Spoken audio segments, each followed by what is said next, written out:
Hello আমার দুষ্টু প্রিয় মিষ্টি বন্ধুরা। বন্ধুরা তোমরা সকলে কেমন আছো? আশা করি তোমরা সকলে অনেক অনেক ভালো আছো। বন্ধুরা তোমাদের জন্য নতুন একটি গল্প নিয়ে চলে আসলাম।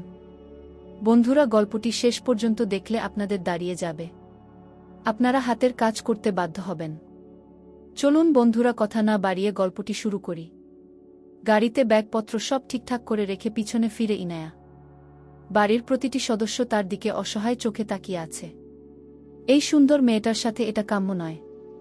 শুভ্র রাঙা চুড়িদারে ইনায়াকে পুরো শুভ্র পরীর ন্যায় লাগছিল। ইনায়া সোহানা মির্জার দিকে এগিয়ে যায়। তাকে অনেকটাই বিধ্বস্ত লাগছে। ইনায়া মুচকি হেসে সোহানা জড়িয়ে ধরে শান্ত গলায় বলে, তুমি এত ভেঙে কেন পড়ছো মাম্নি? হাসি খুশি বিদায় দাও। দেখবে এখন থেকে আমি ভালো থাকব, আর কোনো সমস্যা হবে না। ইনায়ার কথায় সোহানার চোখ দিয়ে অশ্রু গড়িয়ে পড়ল। তিনি নিজেও মানতে পারছেন না ইনায়ার চলে যাওয়াটা সবটা তার একটা মাত্র ভুলের জন্যই হয়েছে। এই ভুলের শাস্তি তিনি কি দিয়ে চুকাবেন? ক্ষমা চাওয়ার মতো মুখ আমাদের নেই ইনায়া, তবুও মাফ করে দিস। নাহিদ মির্জার কথায় তার দিকে তাকায় ইনায়া। সোহানাকে ছেড়ে দিয়ে শুষ্ক হেসে বলে উঠল, এতে তোমাদের কোনো দোষ নেই, হয়তো এটাই আমার নিয়তি। অতঃপর ইনায়া সবার থেকে বিদায় নেয়। নিপা কখন থেকেই কেঁদে যাচ্ছেন। তিনি ইনায়াকে খুব পছন্দ করতেন। আয়েশা মির্জার থেকে বিদায় নেওয়ার সময় তিনিও ইনায়াকে জড়িয়ে ধরে কাঁদলেন। যতই হোক ইনায়ার জন্য মন তার একটু হলেও কাঁদত, কিন্তু নাভানের জন্য তিনি নিরুত্তর ছিলেন। ইনায়া গাড়িতে উঠে বসে বাড়িটার দিকে তাকাল। ভেতর থেকে দীর্ঘশ্বাস ফেলে সে, বাবা মা ঘরবাড়ি ফেলে যে বাড়িতে ঠাঁই হয়েছিল স্বামীর বাড়ি নামে, সেটাও আজ তাকে ফেলে যেতে হচ্ছে। আয়েশা মির্জা ঠিকই বলতো, স্বামীর বাড়ির সুখী স্বামী দিয়ে হয়, বাকি সব তো আজ আছে কাল নেই ভাবছে ইনায়া। নিধি যাবে ইনায়ার সাথে। সোহানা মির্জা একবারের জন্যে ইনায়ার সাথে কোনো বাক্য বিনিময় করেনি। তিনি এক ধ্যানমগ্ন ইনায়ার গাড়ির দিকে, যেটি ধীরে ধীরে শান্তি ভিলার মূল ফটকের দিকে এগিয়ে যাচ্ছে। ইনায়া ও জানলা দিয়ে মাথা বের করে তাকিয়ে থাকে প্রাসাদের ন্যায় মির্জা ভিলার দিকে। ভেতর থেকে কেউ যেন বলে উঠছে, রেখো না আর পিছুটান, ছেড়ে দাও আশা। মন গহীনে থাকুক শুধু তোমার একার ভালোবাসা। পুরো রাস্তা চুপচাপ বসেছিল ইনায়া। নিধিও তাকে আর কিছু বলেনি। হলে ঢুকে নির্ধারিত রুমে চলে আসে তারা। রুমের দরজা ভিতর থেকে ভিড়ানো। নিধি দরজা খুলে ভিতরে ব্যাগ নিয়ে ঢুকে পড়ে। রুমের ভেতর কাউকেই পায় না তারা। রুমে 3টা স্টিলের বেড, এক পাশটা সাজানো, অন্য পাশের খাটে ইনায়া আর নিধি অনেকক্ষণ সময় নিয়ে সব ঠিকঠাক করে নেয়। প্রায় দুপুর গড়িয়ে বিকাল হয়ে আসে। অনেকক্ষণ অপেক্ষা করে তারা, কিন্তু তিথির কোনো দেখা পায় না। ভাবি কেউই তো আসছে না, আমি আর কতক্ষণ বসে থাকব? তাই তো তুমি বরং বাড়ি যাও, আমি এদিকটা সামলে নেব। নিধি সায় জানিয়ে চলে যায়। ইনায়া দরজা লাগিয়ে ওয়াশরুমে যায়। অনেকটা সময় যাওয়ার পরে ইনায়া গোসল শেষে রুমে আসে। ব্যাগ থেকে সাদা রঙের বক্স নিয়ে খেতে বসে। নিপা বিরিয়ানি করে দিয়েছিল তার জন্য। মনটা খারাপ করে ইনায়ার। আজকে যেন সত্যিই তার পৃথিবী শূন্য মনে হচ্ছে। খাওয়া শেষে শুয়ে পড়ে ইনায়া। চোখটা হালকা ভিড়তেই দরজার খটখট শব্দে ঘুম ভাঙ্গে ইনায়ার। দরজার আওয়াজ কঠিন থেকে কঠিন হচ্ছে। ইনায়া হন্তদন্ত হয়ে দরজা খুলতেই ওপাশে শার্ট আর প্যান্ট পরিহিত একটা সুন্দর মেয়েকে দাঁড়িয়ে থাকতে দেখে। ইনায়া বুঝে নেয় ওই হয়তো তিথি।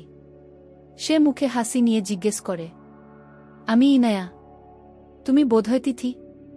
সামনে থেকে সরো, কর্কশ কণ্ঠে বলে উঠা তিথির দিকে তাকিয়ে রয় ইনায়া। ঠোঁট নাড়িয়ে কিছু বলতে যাবে তার আগেই তিথি তাকে ধাক্কা দিয়ে ভেতরে চলে যায়। আচমকা ধাক্কা খেয়ে দেয়ালে পিঠ ঠেকে যায় ইনায়ার। সে চোখ বর্ষর করে তিথির দিকে তাকিয়ে থাকে।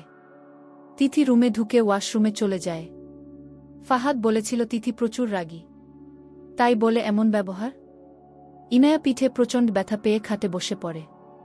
কিছুক্ষণ বাদে রুমের ভিতর আরও 2টো মেয়ে ঢুকে। তারা ইনায়ার সামনে এসে তীক্ষ্ণ চোখে তাকিয়ে বলে ওঠে, নাম কি? ইনায়া ঘি। শুধু ইনায়া, আগে পিছে কিছু নাই? ইনায়া ভ্রু কুচকে মেয়ে দুটোর দিকে তাকিয়ে থাকে। তাদের বেশভূষা কিছুটা তিথির মতোই। ইনায়া নিজেকে ধাতস্থ করে চোখ কণ্ঠে বলে, আমার পুরো নাম জেনে তোমরা কি করবে? আর কে তোমরা? এই রুমের প্রাক্তন বাড়িওয়ালি আমরা, যাদের তোমার জন্য ঘাড় ধাক্কা দিয়ে বের করে দেওয়া হয়েছে। ইনায়া কিছুই বুঝতে পারল না। তখনই তিথি ওয়াশরুম থেকে বেরিয়ে ওদের মাঝখানে এসে দাঁড়ায়।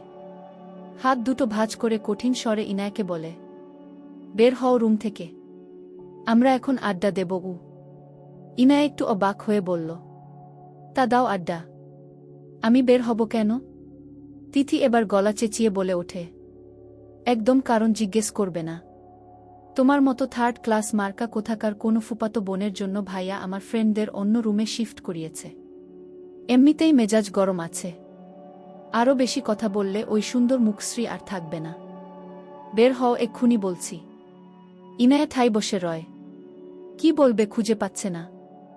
এখানে এসে এমন পরিস্থিতিতে পড়তে পারে মাথাতেই আসেনি।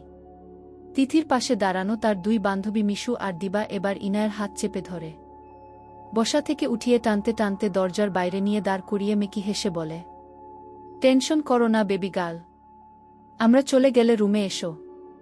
বলেই দরজাটা হুট করে লাগিয়ে দেয় তারা। ইনায়া এবার কেঁদে ফেলে। এই রকম পরিস্থিতিতে কি করবে এখন?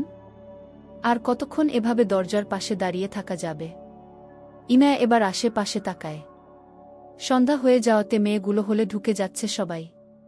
এখানে রাত ৮টার পর হলের গেট বন্ধ হয়ে যায়। আশেপাশের রুমের মেয়েরা তার দিকে অদ্ভুত নজরে তাকিয়ে আছে। ইনায়া এবার চোখের পানি মুছে দেয়ালে পিঠ ঠেকিয়ে দাঁড়িয়ে থাকে। রাত বাড়ছে, সময় প্রায় ৯টারও বেশি, কিন্তু এখনও মেয়েগুলোর দরজা খোলার নামও নেই। ইনায়া দু একবার ডেকেও সাড়া পায়নি। তিথির ব্যবহারে ইনায়া অনেক রুষ্ট। যেখানে বাবা মা বড় ভাই এত ভালো, সেখানে তিথির এমন উগ্রতা মানছে না। হঠাৎ জায়ানের কথা মনে হলো ইনায়ার। আছে তো, গুন্ডার বোন তো গুন্ডামি করবে। এ পুরো জায়ানের মতোই হয়েছে। ভাই গুন্ডামি করে মিশু দিবাকে রুমের বাইরে বের করছে, আর বোন এখন ইনায়াকে। কে বলেছে এভাবে তাকে হলে আনতে? প্রচণ্ড রাগ হয় ইনায়ার। অফিসের বারান্দায় ইজি চেয়ারে বসে আছে ফাহাদ আর জায়ান। একটু পরেই তাদের গুরুত্বপূর্ণ মিটিং আছে একটা। জায়ানের হাতে বিপ, সে একটু পর পর সেটা ফুঁকছে। চোখ তার নিচে হাইওয়ের দিকে। কিছু একটা গভীর ভাবনায় তার। ফাহাদ গভীর মনে একটা ফাইল ঘাটাঘাটি করছে। সে ডিসিশন নিয়েছে সামনে আর ইলেকশন করবে না। এই জীবনে এসে শুধু প্যারা। বাবা ঠিকই বলে মন মতো নিজের লাইফ লিড করা যায় না রাজনীতিতে। তবু সে বাবার কথার বিরুদ্ধে থাকত। তার মনে হতো পাওয়াই জীবনের সবচেয়ে বড় বিষয়। কিন্তু প্রেমে ছ্যাঁকা খেয়ে তার চোখ মুখ খুলেছে। Someone hit me very hard. হঠাৎ জায়ানের কথায় ফাহাদের ভাবনারা গত হয়। সে ফাইল থেকে মুখ উঠিয়ে বিস্ময় নিয়ে বলে, কখন? কোথায়? বল আমাকে। সপ্তাহ খানেক আগে। আমার মনে। জায়ান অন্ধকারে তাকিয়ে গম্ভীর মুখে বলে। ফাহাদ চোখ মুখ কুঁচকে বিরক্ত সহিত বলে, এতদিনে বলছিস গাধা? লোকে তো এবার আমাকে ছিছি করবে যে মেয়র ফাহাদ করিমের ভাইয়ের মনে কেউ আঘাত করেছে, আর গাধা মেয়র তার ভাইকে ন্যায্য বিচার করে দেয়নি। না না, এই অপবাদ নিয়ে আমি এমপির আসন ছাড়ছি না। নাম বল একবার, পুরো গোষ্ঠী তুলে নিয়ে আসব। আমার একটা মানসম্মান আছে নাকি? জায়ান একবার ফাহাদের দিকে তাকিয়ে সামনে দৃষ্টিবদ্ধ করে। হালকা হেসে তারপর কটূক্তি স্বরে বিদ্রূপের সহিত বলে, তার আগে লোকে এটা বলবে যে মেয়র ফাহাদ করিম নিজের মন ভাঙারই বিচার করতে পারেনি। সে ভাইয়েরটা আবার কি দেখবে? ফাহাদ এবার চটে গেল। সে কণ্ঠে তেজ এনে চিবিয়ে চিবিয়ে বলে ওঠে, সেটা তোর জন্যই আমি করতে পারিনি। না হলে দেশবাসী জানত ফাহাদ করিমের মন ভাঙার শাস্তি কি হতে পারে। আর তুই আমাকে কথায় কথায় খোঁচা মারিস। যা, তোকে আর কোনো হেল্প করছি না। মিটিংয়ের সময় হয়েছে, চললাম আমি।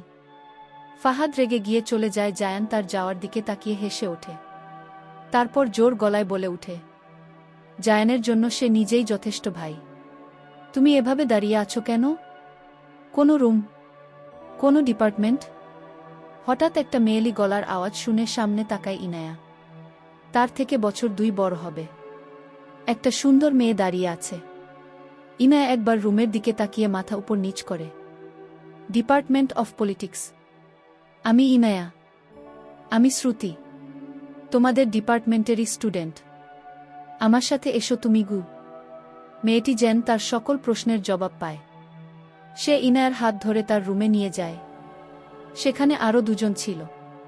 তাদের সাথে ইনায়াকে বসতে বলে ফোন নিয়ে বাইরে যায়। তারপর কাউকে ফোন ঢুকিয়ে রিসিভ হতেই বলে, জায়ান স্যার, আপনি যেমন ধারণা করেছিলেন তাই হয়েছে। ওরা ইনায়াকে বের করে দিয়েছে রুম থেকে। অপর পাশে থাকা জায়ান জেন ভীষণ চটে গেল। সে শ্রুতিকে সর্বদাই রেখেছে তিথির আপডেট দিতে। বাজে ফ্রেন্ডদের সাথে মিশে ব্যবহার পুরোই বিগড়ে গেছে। তাই বুদ্ধি করেই দুভাই ইনায়ার সাথে তাকে রাখতে চেয়েছিল। কিন্তু তিথি যে এতটা রুড বিহেভ করবে ইনায়ার সাথে সে এটা ভাবেনি। জায়ান এবার শ্রুতিকে কঠিন স্বরে বলে, তুমি ইনায়ার সাথে থেকো, আর সকল আপডেট দিও আমাকে। কালকে তিথির সাথে কথা হচ্ছে বলে ফোন রেখে দেয় জায়ান। পার্টি অফিসের একটা ঝামেলার গুরুত্বপূর্ণ মিটিং করছিল জায়ান। শ্রুতির ফোন আসায় সে মিটিং ছেড়ে বারান্দায় এসে কথা বলছিল। আচমকা তিথির উপর তার প্রচুর রাগ হয়। ইনায়ার সাথে তিথি এমন করবে সেটা তার মাথাতেও আসেনি। এত রুট কবে হল তার বোন? কাল মুলাকাত করবে সে। এদিকে প্রায় 11টার পর দরজা খুলে তিথি। তার ফ্রেন্ডগুলো যেতেই আশেপাশে তাকিয়ে ইনায়াকে খুঁজে। কই গেল মেয়েটা? আবার কিছু হলো না তো? সে এবার বিরক্ত হয়ে রুমে গিয়ে শুয়ে পড়ে। নিজের প্রতি রাগ হচ্ছে। ভাইয়ের রাগ ইনায়ার উপর না ঝাড়লেও পারত, কিন্তু কি করবে? ফ্রেন্ডশিপের থেকে বড় কিছুই নয় এটা তার ধারণা। অনেকক্ষণ গল্প করে রুমে আসে ইনায়া। দরজাটা ভিড়ানো ছিল। ড্রিম লাইটের আলো মিটমিট করে জ্বলছিল। ইনায়া টেবিল থেকে ফোন নিয়ে ফ্ল্যাশ অন করে। বিছানায় যেতেই দেখতে পায় সেটা ভিজানো। ইনায়া ঢের বুঝে এটা তিথি আর তার ফ্রেন্ডদের কাজ। ইনায়া ব্যাগ থেকে একটা কাঁথা বের করে মেঝেতে বিছিয়ে শুয়ে পড়ে। আজ রাতে তার ঘুম আসবে না। চোখ দিয়ে শুধু নোনাজল গড়িয়ে পড়ছে।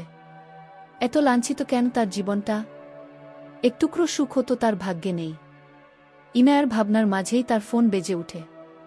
সে হাতে ফোন নিতে দেখতে পায় অপরিচিত নাম্বার থেকে কল আসছে। ইনায়া ফোনটা রিসিভ করে কানে নেয়, কিন্তু অপর পাশ থেকে কোনো রেসপন্স পায় না। সে কান্নারত গলায় ধীরে ধীরে জিজ্ঞেস করে, কে বলছেন? অপর পাশের ব্যক্তির নিঃশ্বাসের শব্দ শুনছে ইনায়া। সে অনেকবার জিজ্ঞেস করলেও কিন্তু ওই ব্যক্তি নিরুত্তর থাকে। ইনায়া এবার ফোন কাটতে গেলেই কেউ বলে ওঠে, নিজের চোখের পানির মর্ম যে বোঝে না, সে তো পদে পদে লাঞ্ছিত হবেই। আগে নিজের মনকে শক্ত করো, আর কাঁদবে না তুমি। তখন দেখবে জীবনটা তোমার জন্য সহজ হয়ে যাবে। জীবনে মনের শক্তিটা দুই রাখতে হবে, বুঝলে বোকা হরিণী? ইনায়া প্রথমে কথাগুলো শুনে অবাক হয়েছিল, কিন্তু লাস্টের কথাটা শুনে ভ্রু কুঁচকে যায় তার। নাক টেনে মিনমিনে গলায় বলে ওঠে, বোন ঘর থেকে বের করে দিচ্ছে, আর ভাই মাঝরাতে জ্ঞান দিচ্ছে। বলি, আপনার কাছে খবরটা কে দিয়েছে? নিশ্চয়ই তিথি হবে। যেখানে সেখানে গুন্ডামি করা ভালো নয়। আপনার জন্য আমার সমস্যা হলো। জায়ান এবার হেসে উঠল। মুখের হাসি বজায় রেখে অকটে জানতে চাইল, আমার কণ্ঠ শুনেই চিনে ফেললে? তা আমার প্রেমে পড়ে গেলে নাকি?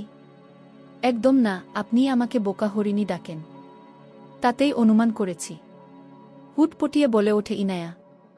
জায়ান সামান্য গম্ভীর হয়ে জিজ্ঞেস করে, তাই? এতটা খেয়াল করো আমাকে?